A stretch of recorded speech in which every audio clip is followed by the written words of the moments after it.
তুমি আমার জীবনের প্রথম নারী, তোমার সাথে আমার শারীরিক সম্পর্ক সারা জীবনই থাকবো। হোয়াট? সারা জীবন আমার সাথে পরে কে করবো? পরে আমি এই তুই আমারে কি কস? আমি কি নটি? আমি কি ব্যবসা খুলছি? তুই আমার সাথে সারা জীবন শারীরিক সম্পর্ক রাখবি?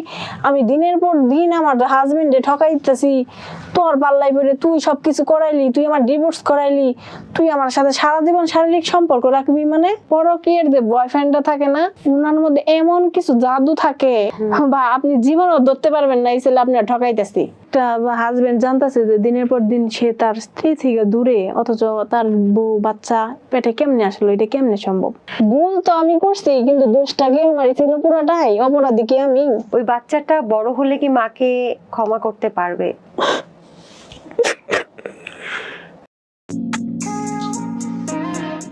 পরকীয়ার কারণে আপনার জীবন নষ্ট হয়েছে, আপনার সংসার নষ্ট হয়েছে, বাচ্চার সাথেও হয়তো এখন দেখা করতে পারছেন না, এবং যার সাথে পরকীয়া করেছেন সেও আপনাকে ছেড়ে গেছে, আপনাকে একেবারে আর্থিকভাবেও নিঃস্ব করে দিয়ে গেছে। আপনি আজকের সেটে আসার মতো টাকাও আপনার কাছে ছিল না, একেবারে নিঃস্ব করে গেছে।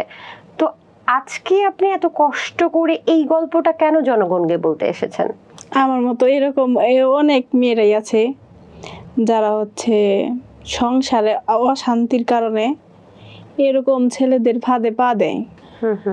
এরকম ভুল করি আমি, যে নিজে এই ভুল করবো আমি নিজেই বুঝতেছি না যে আমি এত বড় ভুল করলাম। মানে সারা দুনিয়ার সাথে এত চালাকি করে আমি তার কাছে এইভাবে আমার ইউজ করলো, আমি বুঝতেই পারলাম না।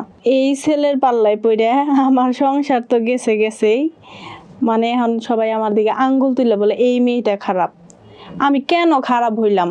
কি কারণ ছিল এখানে তো অবশ্যই কিছু কারণ ছিল। সেই গল্পটা অবশ্যই আমরা পুঙ্খানুপুঙ্খানুভাবে জানতে চাই। আমি যতটুকু জানি যে আপনি বিবাহিত এবং সন্তান সহ হলেও আপনার একটা বাচ্চা আছে 8 বছরের ছেলে সন্তান, যিনি আপনার সাথে প্রেম করতেন বা যার সাথে আপনার ভালোবাসা আদান প্রদান হয়েছিল তিনি অবিবাহিত ছিলেন। তার মানে বিবাহিত এবং অবিবাহিত সম্পর্ক হয়েছে এখানে। আমি একটু জানতে চাই যে আপনার বেড়ে ওঠাটা কি টাঙ্গাইলে? আচ্ছা, সেখানে আপনার পরিবার কেমন ছিল বা ছোটবেলা থেকে বেড়ে ওঠাটা কেমন ছিল একটু যদি বলতেন। আমার পরিবার খুবই নিম্নবিত্ত, খুবই সাধারণ ঘরের মানুষ আমরা। মানে আমরা 5 বোন, আমি হচ্ছে সবার ছোট। আমার বাবারে দেখছি ছোট থেকে খুবই পরিশ্রম করতেন। আচ্ছা, ও আমার খুব ভালো মানুষ ছিলেন। আমার আব্বা মারা গেছে 2 বছর আগে রোড অ্যাক্সিডেন্টে। তার আগে থেকে মানে আমার এই ছেলের সাথে আমি জড়াইছি। বিয়ে দিছে, আমার আব্বা দুধের ব্যবসা করতো। সে একে একে সব বোনগুলার বিয়ে হয়ে গেল, আমার ভাই নেই। আমারও বিয়ে হয়ে যায় একটা সময়। আমার হয়তো 2014 সালে বিয়ে হয় জানুয়ারি মাসের। আমি তখন হচ্ছে আমারও তখন বয়স 14 বছর। 14 বছর বয়সে মানে বাল্য বিবাহ? আমি মাত্র হচ্ছে 7 থেকে 8-এ উঠছি। বিয়ের 1 বছর ভালোই, মানে কিছু না বুঝতে 1 বছর হয়ে গেছে। পরের বছর কেমনে জানিয়ে হচ্ছে আমার বাবু পেটে এসে যায়, আমি এটা জানিও না, বুঝিও না, জানিও না। 15 বছর বয়সে? যার সাথে বিয়ে হয়েছিল তিনি পেশায় কি করতেন? তার বয়স কত ছিল তখন? উনি একটা দোকান করতো। ওনার বয়সটা আমার থেকে ভালোই বড় ছিল মনে হয়। কত বছর? 14-15 বছরের বড়। 30 বছর। আছে। তারপরে পরে বাবু হওয়ার পরে মূলত শুরু হয় আমার জীবনের যে বিবাহ জীবন। মানে আগে আমি ওইরকম কিছু বুঝতে পারিনি। তখন আমার যিনি হাজবেন্ড, উনি সাংসারিক ছোট ছোট বিষয়গুলোতে প্রচুর মানে করা শুরু করে, ক্যাট করা শুরু করে। মানে কিছু কিছু পুরুষ মানুষ আছে না, যে মহিলারা যে কাজটা করতেছে ওইটার থেকে বিপরীত, মানে উনি বলতেই থাকবো, আপনি করতেই আছেন কিন্তু উনি বলতেই থাকবো যে ওটা, মানে এরকম অনেক কিছু। মানে উনি ক্যাট করতেই থাকে সব সময়। মানে রাত্রেবেলা লাইট অফ করলে ওনার মুখটা বন্ধ হয়, আবার সকালে আলো পুরার সাথে সাথে ওনার মুখটা হচ্ছে চালু হয়ে যায়। বিয়ে হয়, বাচ্চা হয়, খুবই অভাব অনটন। আমি খুব কষ্ট করছি, প্রচুর কষ্ট করছি ওই সংসারে। মানে আমার এরকম দিন গেছে, ধরেন আমার বাসায় বাজার থাকে নাই, আমি কাউরে বলি নাই, মানে আমি যে সারাদিন না খাওয়া, আমার বাসায় বাজার নাই, ওটা আমার সংসার। আমার বাবা ওখানে বিয়ে দিছে, আমার ওইখানে থাকতে হবে। খুবই কষ্ট করে ছোট্ট একটা বাড়ির মধ্যে আমি থাকি। আমি কোনো দিন কাউরে বুঝতে দিই নাই যে আমার এরকম কষ্ট। আমার মা যদি বা আমার বাবা যদি ফোন করে জিজ্ঞাসা করে যে কি খাইছো, যে মাছ খাইছি, মাংস খাইছি, মুরগি নিয়েছিল, কিন্তু আসলে কি তা না, হয়তো আমি সারাদিন খাইও নাই। তারপরেও আমি এটা আমার ইয়ের মধ্যে ছিল যে এটা আসলে কারো বলা যাব না, আমার সংসারের অশান্তি, এটা আমার সংসার, আমি মাইসিরে কি জন্য কম খাইছি না খাইছি মানুষটা শোনা লাভ নাই, মানুষ তো আমার খাইতে দিব না। এইভাবে আমার মানে সংসারটা চলতে থাকে, মানে ওনার প্রচুর মানে ক্যাটক্যাট বাড়তেই থাকে, প্রচুর কথা বলে। কি ধরনের ক্যাটক্যাট আমাকে কি একটু মানে এই যে মানে অল্প চারটি ভাত বেশি হইলেও উনি পছন্দ করে না, যে মানে আমার তো আর পেট মাইবা ভাত রান্না করা সম্ভব না। রমজান মাসে ওই অল্প কটা ভাত বেশি হয়েছিল, উনি এত বকাবকি শুরু করে যে কি ওই ধরনের কথা বলতো? ওই কথা নিয়ে অনেক কথা বলে, মানে ওই একটা ছোট্ট বিষয় নিয়ে অনেকগুলা কথা বলে। কি গালাগালি? হ্যাঁ, আচ্ছা। বাচ্চা মানে বাচ্চা তো মেন টপিক, ওরাও তো বলবোই অনেক কিছুই মানে বলে। আর আসলে ওইভাবে আমি ওনার জোরও করতে চাইতেছি না, মূলত উনি অপরাধী না। যাই হোক, আমি নিজেই অপরাধী। ভিতরে যে খুব ছোট ছোট খুব কষ্ট, আমার ভিতরটা মনে করেন যে অন্যরকম। ওনার প্রতি থেকে আমার মায়া মহব্বত যা ছিল উঠা গেছিল, উঠা গেলেও আমার মাথার মধ্যে ছিল যে আমার বাবা এর কাছে বিয়ে দিছে, আমার এইখানে সংসার করা লাগবো। মানে গ্রামের সবাই বলে যে তোমার শুনছি অনেক ভালো করে বিয়ে হয়েছে, অনেক সুখে আছো। আমি তো কাউরে বলতে যাই নাই আমি সুখে আছি না দুঃখে আছি। আমার ভিতরে আমি তো আমার মায়েরই বলি নাই যে মা বাসায় বাজার নাই, আমি যে দুপুরে এটা দিয়ে খাইছি, রাত্রেবেলা ওটা দিয়ে খাইছি। খুবই ছোট্ট একটা বাড়িতে থাকতাম, আমার দেখে মানুষই বলতো যে তুমি এনে কেমনে থাকো এত কষ্ট করে। মানে এর রাস্তাটা এরকম চাপা ছিল, এতটুক মানে আমি সোজা হয়ে যাইতে পারতাম না। তারপর ওইটা আমার জীবন, আমি এখানেই থাকবো, মানে ওই যে ব্রেনের মধ্যে ঢুকে গেছে গা। মানে আপনি কি কোনো কাজ করতেন তখন? না, আমি কিছু করতাম না। উনি বলতো যে কাজ করতে হবে? না, উনি আমার কখনো বাইরে কাজের জন্য পাঠায় নাই বা বলে নাই। ভালোবাসা কি কিছু ছিল না আপনার স্বামীর পক্ষ থেকে? আসলে ভালোবাসা ছিল, কিন্তু আমি হয়তো বুঝতে পারি নাই যে ওনার ক্যাটকেটই আমার জন্য ভালোবাসা। উনি আমার ভালোবাসা দেখেই মনে হয় ক্যাটকেট করে। মানে একটা বিবাহিত মেয়ে রাত্রেবেলায় শুয়ে শুয়ে যদি মনে করেন যে বিয়ের আগে মানুষ যেরকম কল্পনা করে যে আমার এরকম যদি জীবন হইতো, এরকম যদি আমার স্বামী থাকবে, ওইটা যদি আমি বিয়ের পরে করি তাহলে আমি কিরকম সুখী বলেন। আমার না অনেক সময় মানে আমার এখন তো মোটামুটি আলহামদুলিল্লাহ ভালোই আছি। মানে এই জামাগুলা এই পাশ দিয়ে ছিঁড়া থাকতো, আমি কিন্তু কোনো দিন বলি নাই যে আমার জামা ছিঁড়া বা আমার জামা ছিঁড়ে গেছে আমার ভালো জামা লাগবো, এরকম আমি কোনোদিন। আমার ওনার যেরকম মানে রোজগার ছিল আমি ওই রোজগার মতো আমি চাহিদা দেখাইতাম। কিসের দোকান করতেন উনি তখন একটা কম্পিউটারের দোকান করতো, শুধু মানে দিন গেতে এরকমও হয়েছে যে উনি 10 টাকাও নিয়ে আসে নাই।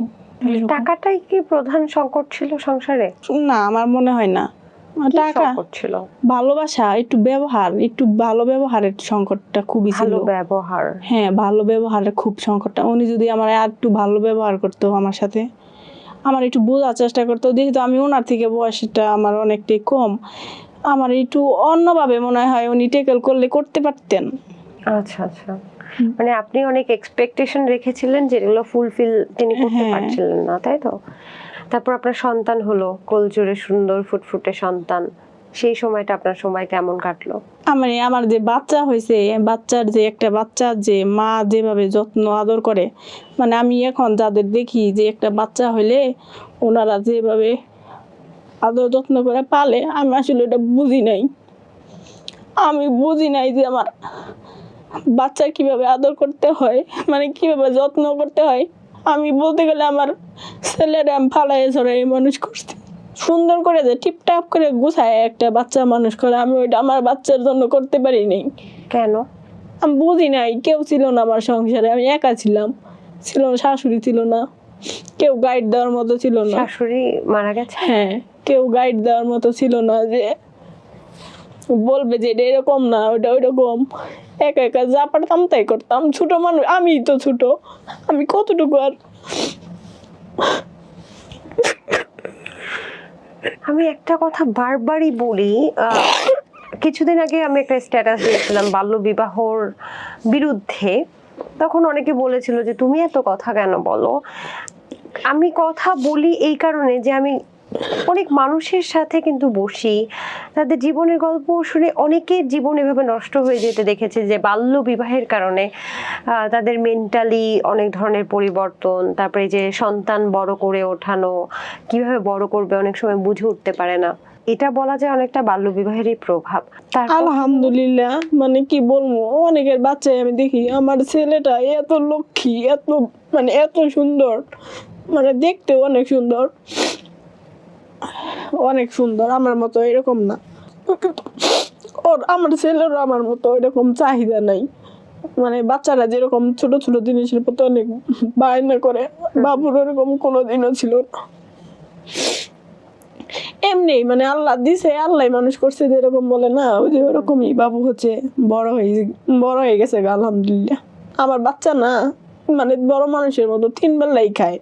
আমার হাজবেন্ডে দেখছি, মানে যিনি ছিলেন, মানে আমার আব্বা যখন আগে বাজারে যাইতো, মানে বাজার থেকে আসার সময় দেখতাম কি বাজার ব্যাগের উপরে একটা সদাই টুলপা থাকতো, মানে আমরা সবার আগে ওইটাই বের করতাম, বের করে ওইটাই একটা আনন্দ, যে আমার হাজবেন্ড কোনোদিন এগুলো করে নাই। আমার মনে পড়ে না ওইরকম কোনো কাহিনী। এই ধরনের বিভিন্ন কষ্ট থেকে, ছোট ছোট কষ্ট থেকে আপনি পরকীয়ার সম্পর্কে যুক্ত হলেন, এবং সেটা হচ্ছে আপনার 2022 সালে। 2022 সালে। হ্যাঁ। কিভাবে সেটা? ফেসবুকের মাধ্যমে। উনি হচ্ছে আমার ফেসবুকে ফ্রেন্ড রিকোয়েস্ট পাঠায়। এখনকার মতো এত চঞ্চল আমি তখন ছিলাম না। চোখ বাগায়া ঠোঁট বাগায়া যে ছবি ওঠা, এগুলো আমি করতে পারতাম না। তখন আমি ভালো রকমের মোটা ছিলাম। ফেসবুকে আমি সত্য কথা মনে হয় এই ছেলেরে বলছিলাম।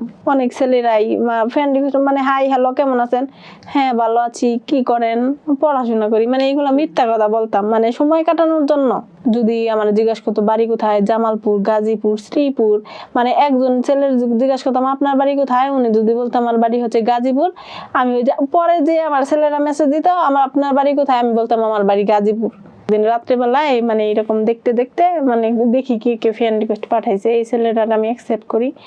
ও অ্যাকসেপ্ট করার সাথে সাথে উনি আমার নক দেয় নাই 2-3 দিন, মানে স্টোরিতে 2টা একটা রিয়াক্ট দেয়। একটা সময় উনি আমারে বলে যে তোমার ফোন নাম্বারটা দিবা। ফোন নাম্বার কে, আমরা তো ফেসবুকে ভালো কথা বলতেছি, ফোন নাম্বার দিয়ে কি হবো। তখন সে আমাকে বলে যে যদি হারায় যাও, ও বাবা, যদি হারায় যাও। তারপরে উনি আমার ফোন দেয়, ওনার নাম্বারটা আমি পেলাম। আমি আবার আমার ফোনে কোনোদিনও টাকা থাকে না, জীবনেও আমার সিমে টাকা থাকে না। যাই হোক, ফোন দেয়, কথা বলা শুরু হয়, এইভাবেই মানে ফ্রেন্ডশিপ হয়, ভালো মানে অনেক ভালো ফ্রেন্ড হয়ে যায়। তারপর হচ্ছে ওর সাথে ও আমার ওর জীবনের গল্প আমার সাথে শেয়ার করে। মানে ও হচ্ছে তখন একটা সমস্যার কারণে ওর খালার বাড়িতে থাকে। কি সমস্যা ছিল? ওনার হচ্ছে মামলা ছিল, একটা মারামারি করছে চাচাদের সাথে সম্পত্তি নিয়ে, এরকম মামলা ছিল। এই জন্য হচ্ছে ওরা ইসের বাড়িতে থাকে, খালার বাড়িতে থাকে। ওর খালার বাড়ি হচ্ছে মানে ওনার খালাতো ভাই ভালো টাকা পয়সা আলা। যার গল্প আপনি বলছেন তিনি তো অবিবাহিত। হ্যাঁ। তিনি কি তখন পড়াশোনা করতেন? ভর্তি ছিল মনে হয়। কিন্তু পড়েন? উনি হচ্ছে ডেভেলপমেন্ট অল্টারনেটিভ ইউডা ইউনিভার্সিটিতে পড়াশোনা করেন, ল বিভাগে। তার মানে উনি লয়ার হতে যাচ্ছেন? হ্যাঁ। আপনার থেকে ছোট নাকি বড়? উনি আমারে বলছে যে আমরা একই সেম বয়স, কিন্তু এখন শুনতেছি উনি নাকি আমার ছোট। পরে আমি যখন আইডি কার্ড দেখতে চাই তখন আমার দেখায় না। আমি তো জানি না কি জন্য দেখায় না, দেখাও না কি জন্য। যে আমি আমি তোমার থেকে মনে হয় আমার বয়স 6 বছর 6 মাস কম হবো, বা 6 মাস 1 বছর। কি জন্য কয় আমার তো পড়াশোনার কারণে মাদ্রাসায় ছোট সময় আমার মাদ্রাসায় ভর্তি করে দিছিল, আমি পড়াশোনা করি না, অনেক কাঁদতাম। তখন আমার দুলাভাই বুঝাইয়া আমারে হচ্ছে স্কুলে ভর্তি করাই দেয়, এই জন্য আমার বয়সটা একটু কমায় দেওয়া হয়েছে যাতে পড়াশোনা। তার মানে সার্টিফিকেট অনুযায়ী আপনার থেকে 6 মাসের ছোট, এবং তিনি পড়ালেখা করছিলেন। হ্যাঁ, 1 বছরের মনে হয়। 1 বছরের ছোট। তারপর কি হলো? 2023 সালের ফেব্রুয়ারি মাসের 22 তারিখে উনি আমাকে রাত্রিবেলায় বলে আমি তোমাকে ভালোবেসে ফেলাইছি। ও আবার মেসেজ দিছে আমি জানি তুমিও তাই। মানে আমি বললাম শখ খাইলাম। 6000 বুলের, ওই লিখছে 6000 বুলের। আমি বলছি যে না 360, বেশি লাগে নাই। এভাবে কথা হইতে থাকে। তারপরে হচ্ছে সায় ছিল, এই যে এতদিন ধরে কথা বলতেছি না, মানে সায় ছিল আমার, ওটা ভিতরেই রাখছিলাম, মানে ওটা প্রকাশ করি নাই। মানে বিবাহিত বাচ্চা আছে, এটা প্রকাশ করে কি, ব্যথা ছাড়া তো আর কিছুই না, মানে ফ্রেন্ডশিপই থাকতো। তারপরে হচ্ছে তোমারে ছাড়া আমি বাঁচবো না, আমি তোমার অনেক ভালোবাসি, তোমার এই জীবন থেকে আমি তোমার মুক্তি দিব, মানে তোমার মানে তোমার রানী করে রাখবো, অনেক সুখে রাখবো তোমারে। আমি বলছি এটা কোনোদিনও সম্ভব না, এগুলো হয় কোনো দিন না, তোমার মা বাবা মানবো না, আত্মীয় স্বজন, তারপরে সমাজ কি বলবা, সমাজের মানুষ আমি দুই চোখে দেখতে পারি না, সমাজের মানুষ দুই চোখে পছন্দ করে না, মা বাবার আমি বুঝাবো আমি একমাত্র ছেলে, মানবো না কয়দিন, 2 মাস 6 মাস, তারপরে ঠিকই মানবো। কথাগুলো কেমন না একটা বিশ্বস্ত না, মানে কথাগুলো কেমন। পরে বলে যে আমার এক ভাই এইভাবে বিয়ে করছে, এর একটা বাচ্চা আছে, ওই যদি পারে আমি পারবো না, আমি তোমার ভালোবাসি, পৃথিবী উল্টা যায়, কারেক দিকে যায়, আমি তোমারই লাগবো, আমি তোমার সাথে থাকবো। আমার যে একটা বাচ্চার প্রতিও মনে হয় আমি ওইটাও ভুলে গেছিলাম গা, মনে হয় অবিবাহিত মানুষ প্রেমী বললে যেরকম হয় না, মানে স্কুল কলেজের মেয়েরা, আমার ভিতরে ওই রকম সবকিছু এসে পড়ছিল। আমি যে বিবাহিত, আমার যে বাচ্চা আছে, এগুলো আমার মাথায় ছিল না। এরকম প্রেম হয়, দেখা হয়, কিছুদিন পরে আমরা দেখা করি। আচ্ছা, ধনবাড়ি যাই, নবাব বাড়ি দেখা করতে। ওইখানে যাওয়ার পরে হচ্ছে প্রথমে দেখি গেটের ভিতরে দাঁড়ানো, তারপরে আমার দেখে হাতটা ধরে, মানে প্রথমেই আমি একটু অন্যভাবেই তাকাই, হাত ধরে নিয়ে গেল, মনে হয় কত বছর ধরে আমার চিনে, মানে আগেও দেখা হয়েছে। সুন্দর ভিতরে নিয়ে যাই, বসি, বসলে মানে দূরে দূরেই বসি, আবার দূরে বসাটা এর পছন্দ হইতেছে না, কাছে আসতে বলতেছে, আমি আর একটু কাছে আসি, এরকম করতে করতে মানে 5টা ছবি উঠাই, প্রথমে যাওয়ার পরে একটা ছবি উঠাই অনেকটাই দূরে, তারপরে আরেকটু কাছে, তারপর আরেকটু কাছে, তারপরে একদম বুকের সাথে মিশাই না। আমার ভিতরে একটু ভয় কাজ করে, আল্লাহ আমার যদি ব্ল্যাকমেলিং করে, সংসারটা নষ্ট হয়ে যাবো গা, কি করতেছি এটা পাপ হইতেছে, নানান কিছু ভিতরে ভয় কাজ করলো, মানে ভিতরেই রয়েছে। পরে এই ছেলে আমার মানে জড়ায় টড়ায় ধইরা কিস্তি শেষ করে আমার কয় প্রথম দিনই। হ্যাঁ। তারপর কি হলো? তারপর হচ্ছে দেখার সাক্ষাৎ করে আমরা এসে পড়ি এখান থেকে। তখন থেকে দেখে আমার আর মানে আমার কাছাকাছি আইসা আমার শরীরের স্পর্শ, আমার শরীরের ঘ্রাণ, হ্যাঁ পাগল হয়ে থাকে, মানে পাগল হয়ে যায়, এত হের ভাল লাগে। তোমার এত কষ্ট কেমনে দেয়, তোমার এই বেটার কাছে আমি জীবনও থাকবার দিব না। আপনি কি বলতেন আপনার কষ্টগুলো তার সাথে শেয়ার করতেন? হ্যাঁ, মানে যখন আমরা মানে এমনি কথা বলতাম, তখন উনি যখন আমার জিজ্ঞেস করতো কেমন আছেন, যে কেমন থাকবো, সংসার অশান্তি থাকলে মানুষ কিরম থাকে, এত ক্যাট আমার আর ভালো লাগে না, আমার মানে মানসিক ভাবে আমি কেমন জানি হয়ে গেতেছি, ভালো লাগে না, একটা অন্যরকম চিন্তা ভাবনা থাকে না, হাজবেন্ড একটু প্রশংসা করবো, একটু আমার তো জীবনও প্রশংসা করে নাই, মানে সবসময় বেটি হ্যান ত্যান এটা ওটাই বলতেই থাকতো। আমিও ওইটাই ধরে নিয়েছিলাম যে আসলে আমি বেটি, আমার কেন পছন্দ করবো, আমার কি এই ছেলে আইসে আমার খুব প্রশংসা করে। আমার চোখ, তোমার চোখগুলো অনেক সুন্দর, তোমার হাসি অনেক সুন্দর, তুমি কি সুন্দর মায়াবী, এগুলা খুব। তারপর আপনাদের প্রেমটা কোন দিকে গড়ালো? প্রেমটা গড়ালো হচ্ছে শারীরিক সম্পর্কের দিকে। শারীরিক সম্পর্ক? হ্যাঁ। আপনারা কি একই এলাকায় থাকতেন? হ্যাঁ, পাশাপাশি। আচ্ছা, মানে ওর নানির বাড়ি আমার বাড়ির পাশে। আচ্ছা। ওদের বাড়ি, আমাদের বাড়ি হচ্ছে নুরিল্লা, ওদের বাড়ি হচ্ছে ভাইঘাট। আচ্ছা। 10 টাকা ভাড়া লাগে ভ্যান ভাড়া, আগে 5 টাকা ছিল। আর হচ্ছে খালার বাড়ি আমার বাড়ি থেকে হাদিরে। তো কোথায় হতো এই বিষয়? ওর খালার বাড়ি নিয়ে যাইতো আপনাকে। হ্যাঁ, ওই বাসায় সিসি ক্যামেরা থাকতো, ওই বাসার কামলা ছিল, একটা গাঢ় ছিল মনে হয় তখন, ওই গাঢ়রও মনে হয় হাত করছিল নাকি আমার নেওয়ার জন্যে। ওই বাড়িতে তো থাকতো, মোটামুটি অলি গলি মানে যা কিছু আছে সবকিছু ওই দেখতো শুনতো।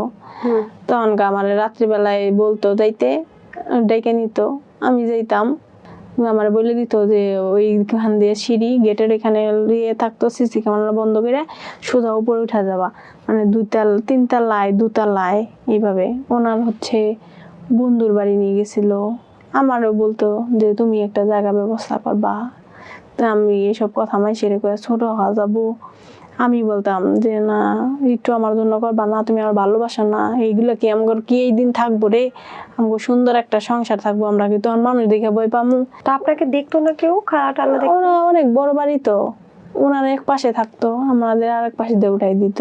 আচ্ছা, তো রাতে স্টে করতেন আপনারা ওখানে? তো আপনার শ্বশুর বাড়িতে কি বলতেন? আমি আমাদের বাড়ি থেকে যেতাম। তাহলে মায়ের বাড়িতে কি বলতেন? আমি আজকে আপার সাথে থাকবো। মাকে বলতেন? আচ্ছা, মাকে চোখ ফাঁকি দেওয়ার সব ধরনের কৌশল শিখে গেছিলেন? আমার শেখানো হয়েছে অলরেডি, এরকম চালাকি বা এরকম চালাক এরকমই আমি কোনোদিনও ছিলাম না। এই আমার মানে ছেলে আমার ডিরেকশন দিত ফোন দিয়া। আপনার পরকীয়ার বয়ফ্রেন্ড হ্যাঁ। শেখাতো? হ্যাঁ। আপনার স্বামী কখনো দেখেনি যে কথা বলতেন? আমার মনে হয় এই 3 বছর যাবত উনি আন্দাজে 2টা একটা কথা বলতো, আন্দাজে সন্দেহ করতো, উনি আমার কাছে না আসতে পেরে সন্দেহ না করতো। আসতে পেরে বলতে? মানে এই 3 বছর যাবত আমি আমার হাজবেন্ডে প্রচুর পরিমাণ মানে আমি হালাল রেখে হারাম খাইছি এতদিন। এটার মানে? এটা মানে এই ছেলে আমার হাজবেন্ডের আমার কথা আমার ওই ধনবাড়িতে যায় উনি আমার বলে যে তুমি আমার সঙ্গে কথা দাও, তুমি ওই বেটার কাছে আর যাবা না। মানে আপনার হাজবেন্ডের কাছে? হ্যাঁ, ওই বেটা দান তোমার শরীরে না ধরে, ও তোমার শরীরে ধরলে কিন্তু আমি মরে যাবো, আমি এটা কোনোদিন মানতে পারবো না, এই তোমার শরীরে ধরবো। আমি কি বোকা, আমি তাই করছি। মানে আমার হাজবেন্ড মানে আমার ওনার প্রতি মানে এই ছেলের সাথে জড়ানোর পরে আমার হাজবেন্ডের প্রতি আমার অনীহা আইসা পড়ছিল। মানে উনি যদি আমার শরীরে এইভাবে টাচ করতো, মানে আমার ওনার মানে এক একজনের শরীরের তো টেম্পারেচার থাকে না, ওইটা আমার এখানে ধরলে মানে আমার এখানে মানে পুরাইতো, আমি মাইনে নিতে পারতাম না, মানে আমার সহ্যই হইতো না, কে ধরবো কে। মানে 3 বছর আপনার এই পরকীয়া ছিল, 3 বছর আপনার হাজবেন্ডের সাথে কোনো শারীরিক সম্পর্ক হয়নি? প্রচুর ঠকাইছি, কত শান্তি আমার এই সংসারে। এই জন্য উনি কিছু বলতো না আপনাকে? হ্যাঁ, কিছু বলতো না। আমার হাজবেন্ড আমার কোনোদিন শরীরে হাত উঠায় নাই, কিন্তু প্রচুর বকতো, প্রচুর আনলিমিটেড। মিনিটে 60 সেকেন্ডে উনি 120টা গালি দিত আমারে, প্রত্যেক সেকেন্ডে 2টা করে। কেন দিত? মানে মানে কাছে না পাইলে একটা ছেলে মানুষ স্বাভাবিক একটু অন্যরকম হবো, এটাই তো স্বাভাবিক, যে সবারই তো শরীরের একটা চাহিদা থাকে, কিন্তু আমি তো ওটা বুঝি নাই কি মানে ওটা আমি মানি নাই কে ও আমার ধরবো কে, আমার ছিল এটা। 3 বছর আপনি এটা মেনটেন করতে পেরেছেন? এই জন্য আমার প্রচুর মারামারি হয়েছে বাসায়। কি ধরনের মারামারি? আমার যাতে না ধরতে পারে এই জন্য আমি ওনারে নানান ভাবে করতাম, মানে শরীরে দিতাম, ধাক্কা দিতাম, ধরতে পারবি না, তুই ধরবি না। পরে আমার উনি জিজ্ঞেস করে তুই কি হিজড়া, তোমার কি কোনো সমস্যা আছে, মানে ভালোভাবে জিজ্ঞেস করতো, তোমার কি কোনো সমস্যা আছে, তুমি কি ডাক্তার দেখাবা, মানে এরকম কি কোথায় মানুষ এইভাবে থাকতে পারে। আমি বললাম ডাক্তার দেখানোর কি আছে, আমার শরীরে কিছুই হয় নাই, আমার ভাল লাগে না, আমি এটা মানতে পারি না, আমার শরীরে কেন ফিলিংস আসে না, আমি এগুলো কেমনে করবো। জোর করে চোখ বন্ধ করে গেলাম, জোর করে অসম্ভব না, চোখ বন্ধ করে সম্ভব না, আমার যে আমি পারবো না হেরে আমি পারবোই না, জোর করে কি হয় আমি করবো না, শেষ। আচ্ছা, আর আপনারা একই বিছানায়, হাজবেন্ড ওয়াইফ একই বিছানায় থাকতেন না? বিছানা আলাদা না, একটা রুম, মানে উনি হচ্ছে আমার হাজবেন্ড, এক রুম, আমি চিপার মধ্যে আমি থাকতে পারি না, মানে যেরকম নাটক করা যায় আর কি হাজবেন্ডকে দূরে রাখার জন্য, পেটে ব্যথা চিপা ফাপড় করে এইভাবে থাকা যায়, মানে বুকের মধ্যে বালিশ একটা চাপাতে ধইরে আমি শুয়ে থাকতাম, বাবুরে ওই পাশে দিয়ে দিতাম, মানে বাবু ছড়ায় ছড়ায় শুইতো, আমি ওরে মানে একটু মাঝখানে ধাক্কা দিয়ে সরাই দিতাম, আমি বালিশ নিয়ে তারপরে ঘুমাইতাম। এই লোকে জায়গা পায় না খাটে, কি করবো, নিচে ঘুমায়। পরে আমার একদিন না প্রায় সময় তোর যদি সমস্যা থাকে তুই নিচে শুবি, আমি নিচে শুবো না, আমি নিচে থাকবো, মানে আমার বাপ মাই নোটে পয়সা দিয়ে বিয়ে দিছে না, আমি নিচে থাকবা নিয়ে দিছে, আমি নিচে থাকবো না, তুই নিচে থাকবি, তুই নিচে থাক। আর রাতের বেলা কথা বলতেন না আপনারা? প্রচুর কথা হইতো রাত্রে বেলা, মানে সন্ধ্যায়, মানে হাজবেন্ড তো আপনার রুমেই থাকতো?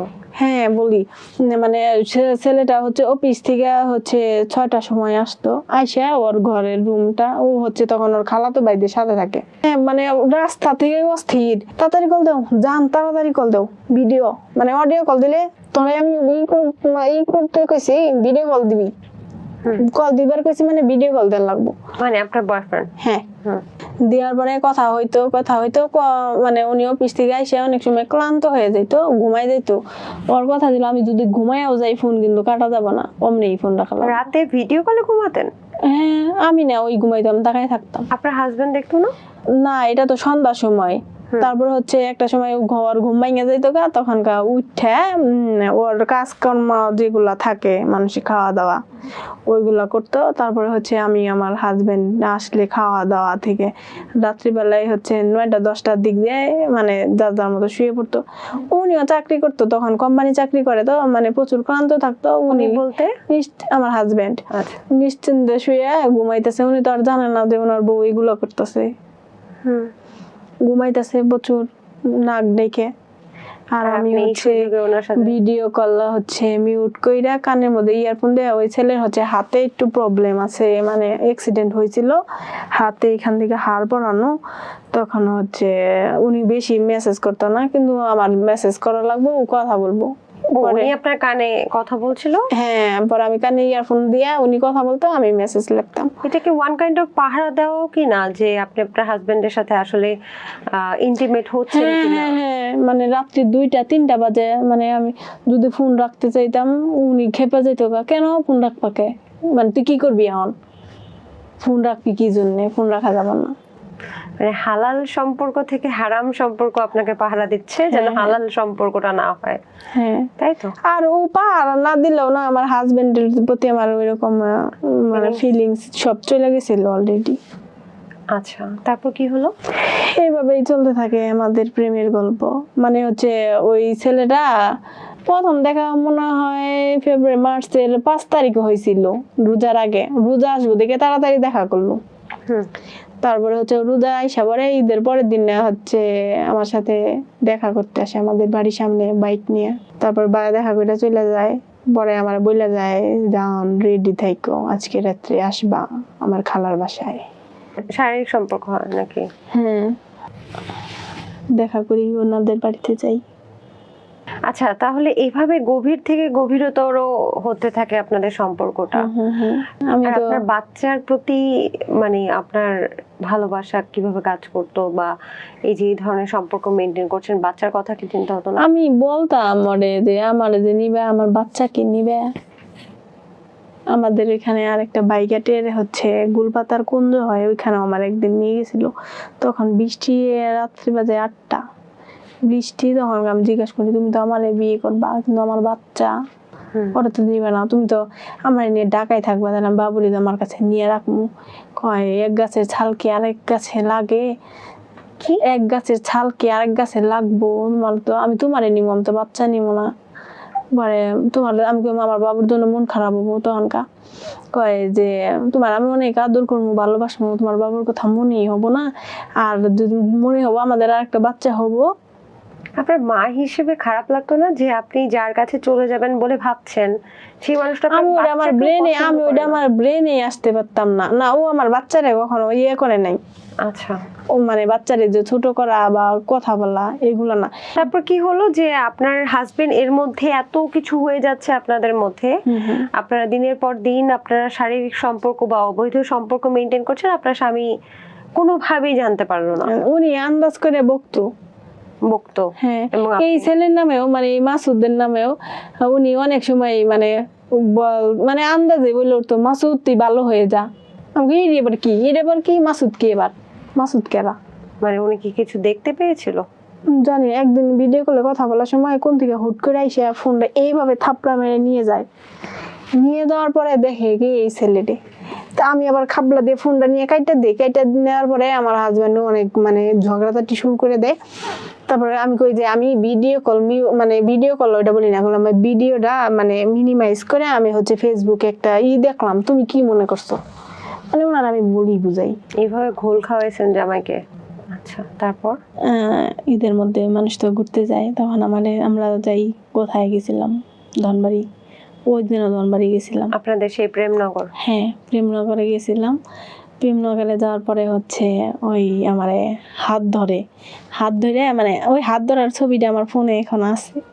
হাত ধরে আমার কপালে একটা চুম্মা দিয়ে বলে যে জান আমি ঢাকায় চলে যেতেছি, আমার বুঝোই তো পড়াশোনা করার লাগে, আমি তো তোমার অনেক ভালোবাসি, যে কথা কিন্তু এখন কথা কম হলেও কিন্তু তুমি মনে করবা না যে আমি তোমার সাইডের দিকে দিছি বা আমি তোমার ভালোবাসি না, এরকম বলে তারপরে উনি আমার চলে যায়, মন খারাপ, ঢাকায় যাইতেছে। আচ্ছা, যাই হোক, মানে বিবাহিত হওয়া সত্ত্বেও এই ছেলের প্রতি যে আমার ভালোবাসাটা, ফিলিংসটা মানে একটা অবিবাহিত মেয়ের মানুষদের মতোই আসছিল, মানে ওইরকমই। আমি যে বিবাহিত, আমার বাচ্চা আছে, এগুলো আমি মনে সব ভুলেই গেছিলাম। পরবর্তীতে আগে আমি আমার বিবেক আবেগ মানে বিবেক যতই কাজ করলেও পরবর্তীতে যখন এই ছেলের সাথে আমি গভীরভাবে জড়ায় যাই, মানে এর প্রতিশ্রুতিতে বিশ্বাস করে এই আমার শুরু থেকে একটা কথাই বলে আসছে, আমি তোমার বিয়েই করবো, বিয়ে করবো মানে বিয়েই করবো, আমরা একসাথে থাকবো, যতদিন বাঁচবো একসাথে বাঁচবো। আচ্ছা, আপনার কি কখনো মনে হয়েছে যে শুধুমাত্র শারীরিক আকর্ষণের জন্য আপনার সাথে সম্পর্কটা গড়ে তুলেছে? না, আমার এটা কোনো দিন মনে হয় না, আমার মনে হয়েছে ও আমার ভালোই বাসে। মানে ডেডিকেশনটাও আপনি 100% দেখেছেন? হ্যাঁ, প্রচুর। তারপর কি হলো, এখন সমস্যাটা কোথায়? তারপর বিয়ে করলেন না কেন আপনারা? এই যে 6 মাস যাবত ছেলেটা হচ্ছে কথা একটু কম বলে, অসুস্থ, ভাল লাগে না, মাথা ব্যথা করে। দিন শেষে মানে রাত সন্ধ্যাবেলায় মেসেজ দেয় যে জান দিন শেষে কিন্তু আমি তোমারই, আমার শান্তি কিন্তু তোমার কাছেই, আমি যেখানে যাই করি। মানে এই ছেলে মানে পয়েন্ট টু পয়েন্ট সারা দিনে কোথায় যাইতেছে, কি করতেছে, কি খাইতেছে, এক গ্লাস পানি খাইলেও আমাদের শুই না খাইতো। মানে ওনার যে পায়ের জুতাটা ওইটা আমি পছন্দ করে দিতাম, তারপরে উনি কিনতো। ওনার পরনের শার্টটা আমার আগে দেখাইতো ভিডিও কল দিয়ে, দেখো তো এটা কেমন লাগে, যদি বলতাম যে হ্যাঁ এটা ভালো, তাহলে হ্যাঁ এটা কিন্তু আমি টাকা পাঠাই, ওদের বাড়ির থেকে টাকা নেই, টাকা